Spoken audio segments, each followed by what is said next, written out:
Natália Valentim comece a se preparar.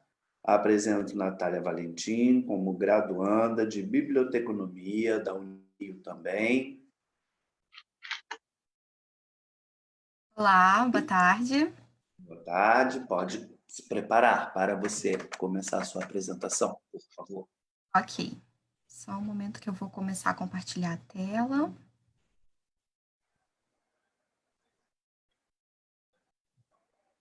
Todos conseguem ver já? Já está abrindo, só um momento. Agora sim, clica na sua tela principal. Isso. Onde você estava no cursor? Ok, só um Você abriu todas as instante. telas minimizadas. Você precisa abrir a tela principal. Isso, perfeitamente. Obrigado. Vamos para uma apresentação de Natália. Ok, obrigada, professor Fernando Porto. Boa tarde a todos que estão assistindo, tanto pelo Zoom quanto pelo Facebook. Sou Natália Valentim, graduanda em Biblioteconomia pela Unirio. Vim aqui apresentar um pouco da pesquisa que realizei enquanto voluntária do projeto Igrejas Históricas, a convite da professora, doutora Márcia Valéria, que também está aqui presente e que é coordenadora do projeto. Vim falar um pouquinho sobre a igreja, no qual eu fiz as mediações desde 2019, eu sou voluntária do projeto Igrejas Históricas. E especificamente a minha pesquisa foi sobre o altar lateral, né, da nave principal, de Nossa Senhora dos Navegantes. Brevemente, eu vou falar um pouquinho sobre o projeto Igrejas Históricas, a minha experiência como mediadora. Logo após, eu vou falar sobre a pesquisa, então, que eu realizei na Igreja de Nossa Senhora da Candelária. Vou fazer uma breve linha do tempo, né, para a gente chegar até a configuração atual, que hoje em dia tem a igreja, né, as imagens que estão nos altares laterais da nave principal. Vou falar um pouco sobre as irmandades, especificamente irmandades filiais, que é um termo utilizado pelo historiador da Candelária, o Arnaldo Machado. E, finalmente, mostrar os resultados da minha pesquisa. Então, eu sou voluntária no projeto Igrejas Históricas desde 2019, o primeiro semestre. Então, já estou lá um pouquinho mais de um ano. Inicialmente, eu comecei fazendo visitas 3 vezes na semana, e principalmente aos sábados, era o dia que eu mais gostava de ir, né? Porque era um dia que tinha bastante movimento, então, muitos cariocas que sequer tinham pisado na Igreja da Candelária. Então, era uma ótima oportunidade para a gente cumprir um dos objetivos do projeto, que é mostrar as igrejas tanto como um espaço religioso, mas também como um espaço histórico, artístico, né, fazendo com que os visitantes saíssem dali com a compreensão de que aquele ambiente era um patrimônio, é um patrimônio histórico e cultural da cidade do Rio de Janeiro, enfim, até mesmo em âmbito internacional, né?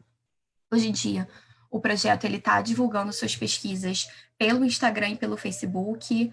Tem sido feita uma série de postagens, né, nesse momento em que não estão sendo realizadas visitas mediadas por causa de todo esse cenário de pandemia.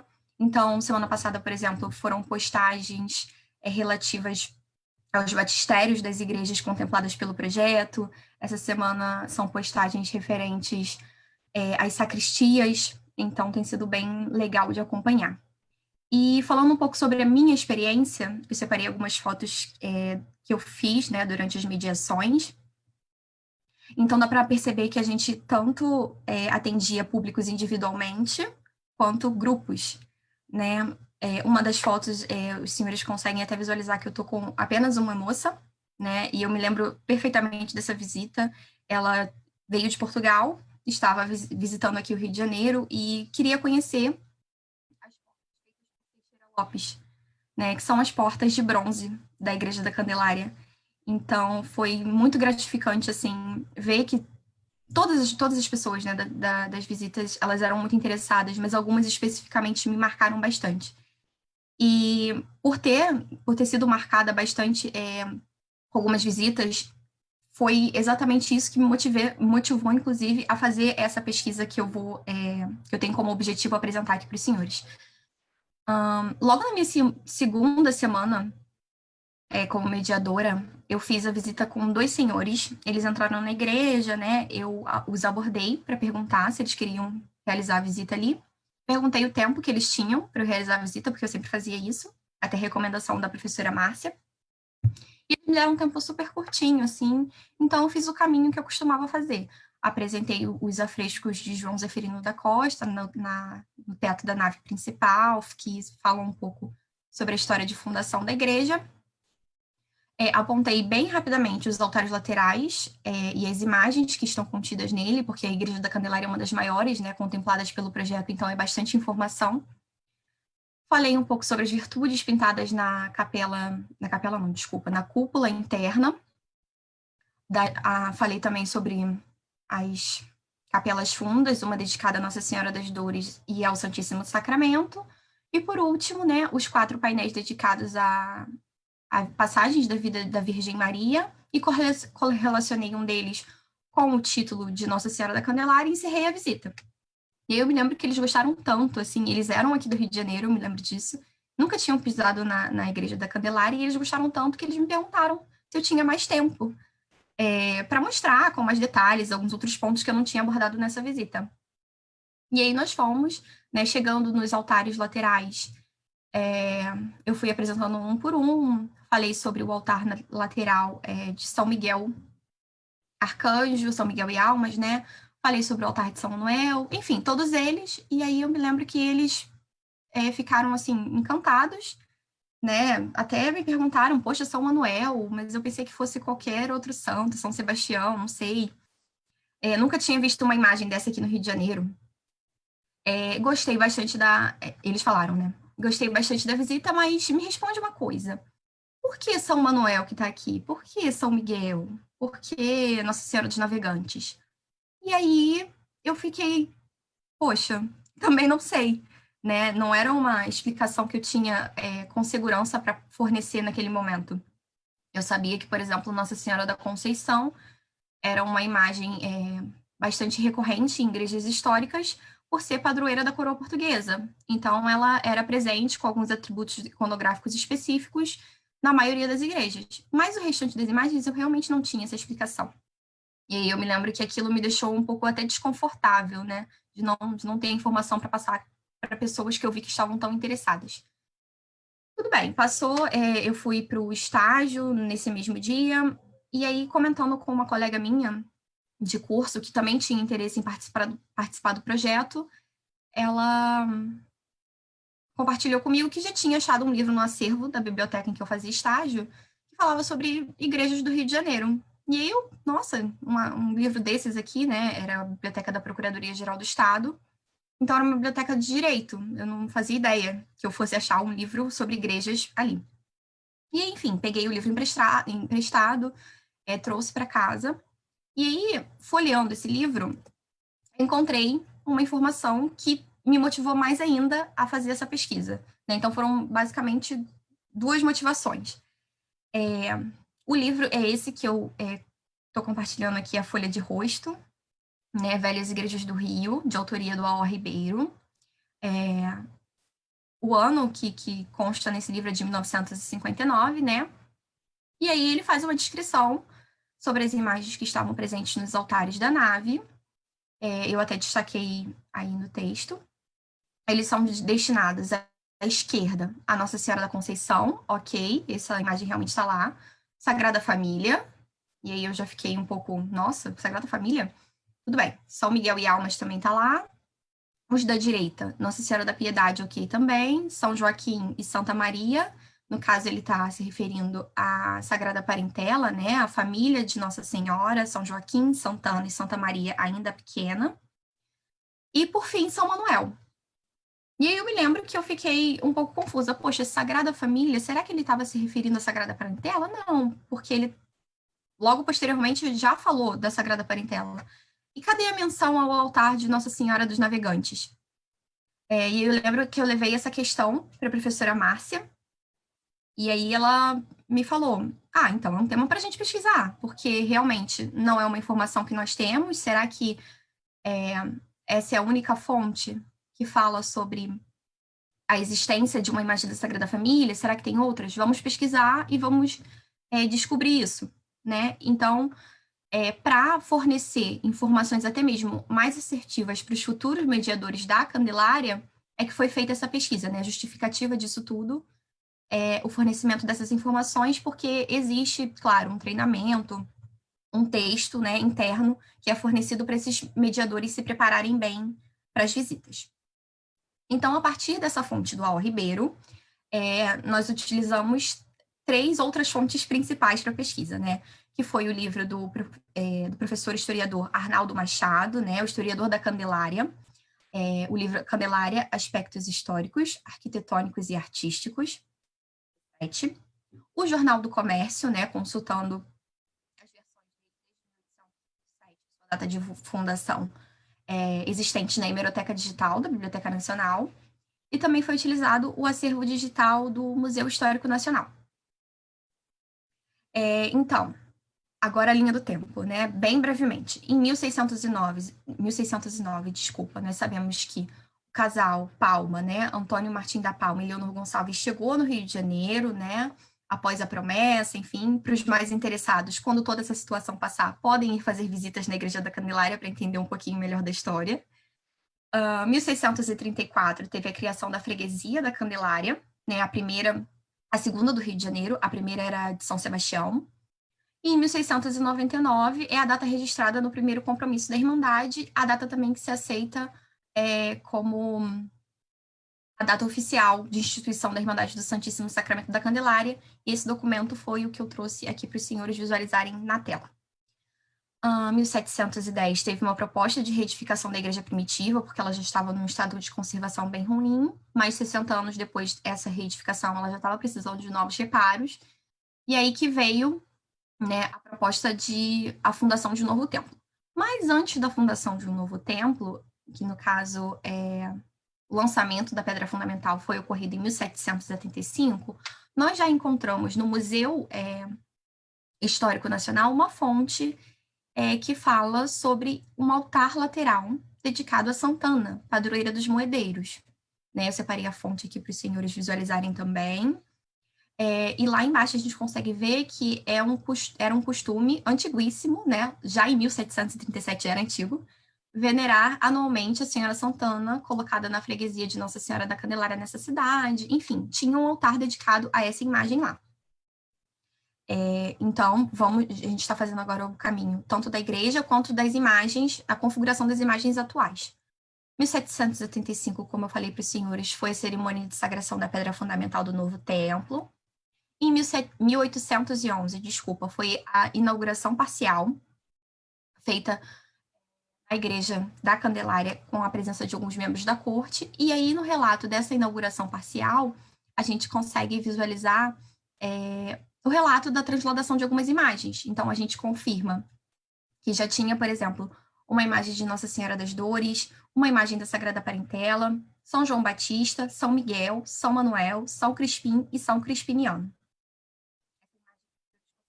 Abaixo é também de um dos afrescos, né, da Igreja da Candelária, que justamente ilustra essa inauguração parcial de 1811. Depois, em 1815, a gente consegue visualizar que também já tinha uma imagem de Nossa Senhora da Conceição na igreja.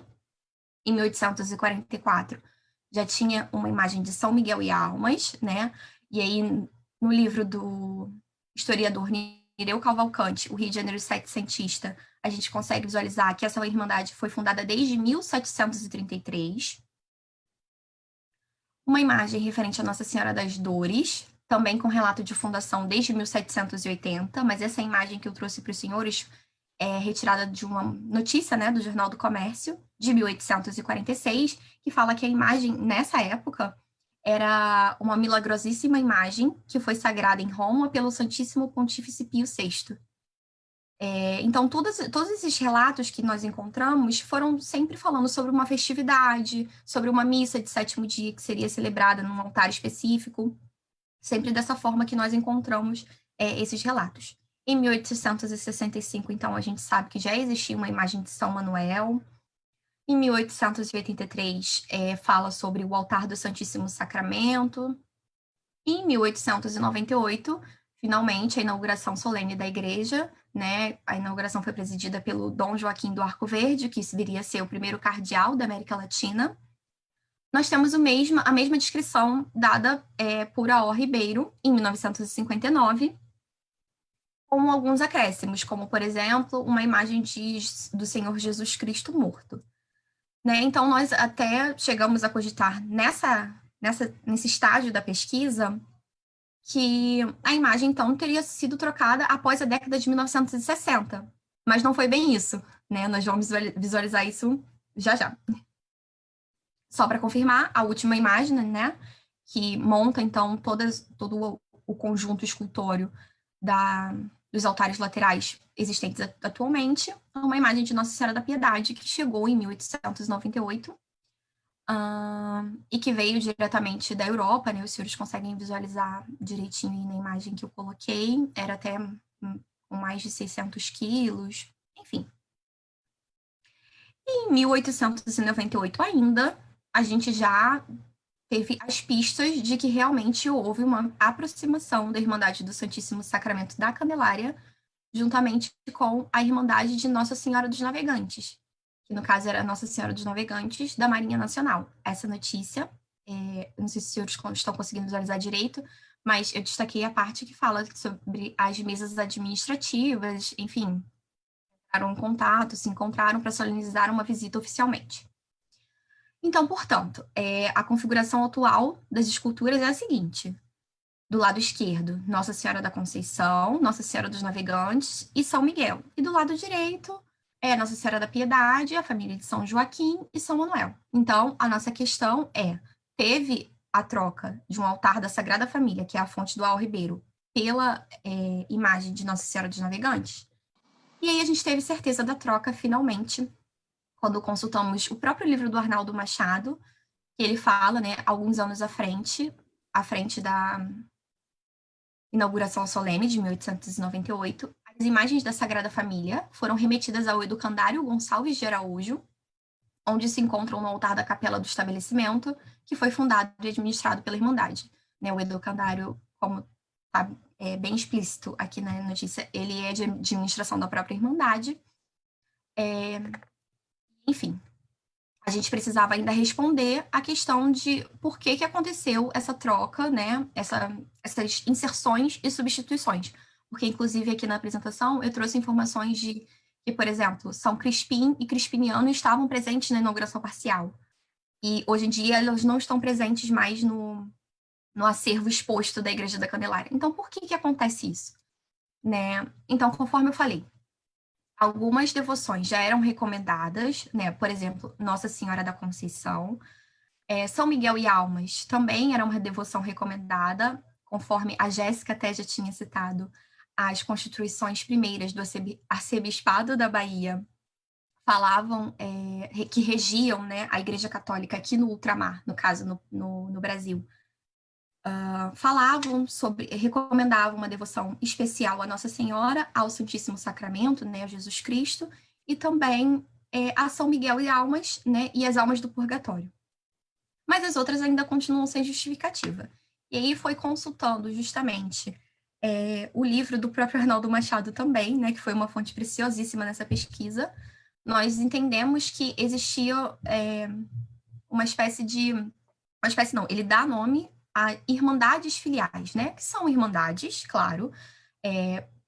Irmandades são organizações de leigos, né, que não estão subordinadas a nenhuma ordem religiosa, diferentemente do que acontece com as ordens terceiras, por exemplo, que, enfim, se organizam e estabelecem regras, né, consolidam isso numa espécie de estatuto, e aí eles trabalham para que a devoção a um santo ou santa específica da Igreja Católica seja maior difundida num local geográfico. E aí, o que acontece? As irmandades, no caso, as irmandades filiais, tanto as filiais quanto as irmandades normalmente, elas precisavam de um local para realizar essa devoção. Tanto igrejas, podiam ser oratórios, podiam ser altares, enfim. E isso começou a dar uma pista para a gente do porquê dessas inserções e dessas substituições de imagem. Né? Arcar com os custos de um altar era muito menor do que arcar com os custos de uma igreja inteira, né? Então, a Irmandade do Santíssimo Sacramento, a Irmandade de Sacrossantas, elas eram mais dotadas de recursos. A gente encontrou isso em uma das fontes de pesquisa. Então, a Irmandade do Santíssimo Sacramento da Candelária tinha um pouco mais de recursos, por exemplo, do que uma Irmandade filial. E aí eles funcionavam como uma espécie de aluguel, né? Eles disponibilizavam um altar e essa Irmandade um pouco menor, com recursos menores, pagavam, né, tinham uma despesa mensal, juntamente com essa Irmandade maior, para a utilização daquele espaço. Lembrando que essa Irmandade filial, ela estava subordinada às regras de utilização do espaço da Irmandade maior, né? Então, se quisesse ser realizada uma missa naquele altar de sétimo dia, tinha que ser pedida autorização. Todas esses pormenores tinham que ser tratados. Mas para diferenciar uma Irmandade maior de uma Irmandade um pouco menor na questão de recursos, o Arnaldo Machado denominou elas como Irmandades filiais. E aí, tanto para esses dois tipos de irmandades, digamos assim, né, elas tinham que ter recursos necessários à administração, né, foi essa parte, esse trecho que eu deixei em negrito nessa citação, o sustento das alfaias do altar ou da igreja, né, ou seja, arcar com os custos de um altar é um pouco menos custoso do que com uma igreja por inteiro, realização de festas dedicadas ao santo padroeiro. E também separei a fonte, a historiadora e pesquisadora do Arquivo Nacional, Vivian Schack, ela falou que, nessa citação, né, que a Igreja da Candelária era um grande exemplo, né, de igreja maior que sustentava, não, desculpa, que tinha, né, dentro dela outras irmandades menores. E aí a obtenção de altar era um pré-requisito necessário para a fundação de uma das irmandades. Então, a gente precisava ainda confirmar se tinha essa contribuição, né, por parte de uma irmandade de Nossa Senhora dos Navegantes para a Candelária. E aí foi exatamente isso que a gente encontrou ainda em 1901, né, essa notícia que eu trouxe, o movimento da tesouraria da Irmandade de Nossa Senhora dos Navegantes, contribuindo no mês de janeiro ao culto divino de Nossa Senhora da Candelária. E até aparece o valor ali. E ainda no mesmo ano, a gente consegue também visualizar que já foi celebrada, né, uma missa de sétimo dia por um almirante, enfim, no próprio altar de Nossa Senhora dos Navegantes. Respondeu a pergunta de por que aconteciam as substituições e inserções, né, por causa dessas irmandades filiais. Respondemos também ao questionamento de se houve ou não a troca de um dos altares, mas ainda faltam responder algumas perguntas, que seriam, a escultura da Sagrada Família ainda está no Educandário Gonçalves de Araújo? Porque foi o que o Arnaldo Machado nos disse na sua obra de 2017. O que motivou essa mudança? Porque é interessante ver em uma das fontes, né, que foi com grande descontentamento por parte de alguns fiéis que foi retirada a imagem da Sagrada Família e enviada para o educandário. Então, descontentamento, se teve um descontentamento, o que motivou? Quem autorizou essa troca? Né? Então, havia uma irmandade da Sagrada Família? Todas essas perguntas, elas ainda estão sem resposta. Né? A gente chegou até um certo ponto da pesquisa, mas ainda precisa serem levantadas muitas fontes, e a gente precisa entender muito mais sobre a história da igreja, né, e da própria configuração de irmandades da época para tentar responder essas outras perguntas.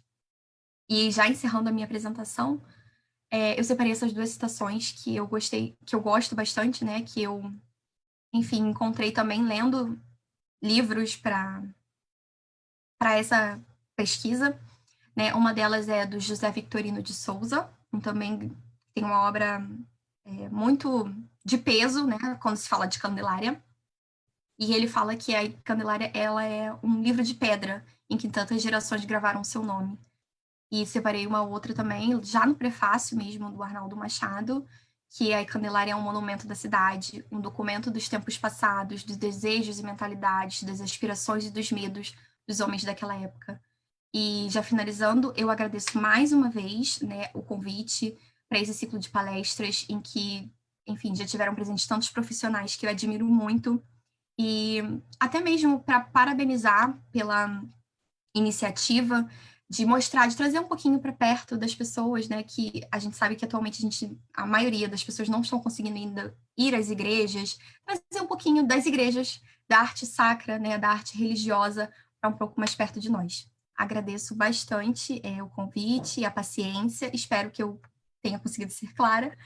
Deixo aqui as referências para que, se alguém se interesse, consultar alguma delas. E é isso. Obrigada. Parabéns, Natália. Obrigada. Gostaria